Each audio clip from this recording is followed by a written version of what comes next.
Ce ne sont pas des voyous qui sont tués, ce sont des notables. Je parlais de Sola Caro, le grand avocat corse. Là, ce monsieur Jacques Nasser était un notable reconnu.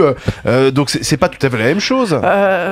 Oui, c'est pas parce qu'on est notable, je parle pas de ces personnes que je connais pas, mais c'est pas parce qu'on est notable qu'on n'est pas aussi un voyou. Il faut quand même pas non plus dire voilà, les voyous ils ne sont que dans les cités, et à partir du moment où tu es notable, tu es quelqu'un de droit. Et j'enregistre ce que tu dis. Je ne pense pas.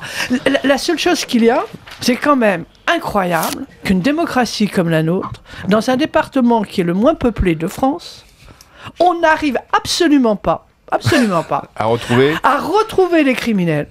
À savoir qui ils sont, le pourquoi, le comment. Là, d'un seul coup. Alors, il y a 15 jours, nous avions le ministre de l'Intérieur qui a un mort de trop. Vous allez voir, d'ailleurs, je viendrai et on se déplacera, mais dans un mois, c'est-à-dire à la fin du mois, pour dire ce qu'il en est. Ah, là, il y a un mort supplémentaire. Alors, tout de suite, allez hop, ils annulent tous les rendez-vous, ils sautent dans un avion. Et ce matin, en pleine nuit, oh là là, parce que c'est sûr qu'il y avait urgence à ce moment-là. C'est vrai, c'est à l'heure près.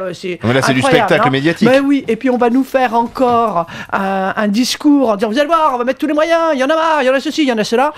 Je voudrais, moi, vraiment, un peu moins de discours.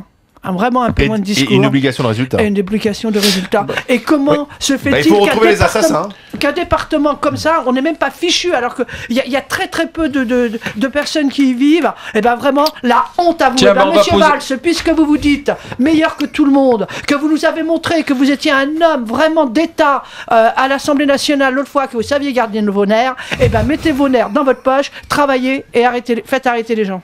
Charles Pellegrini, ancien chef de l'Office central de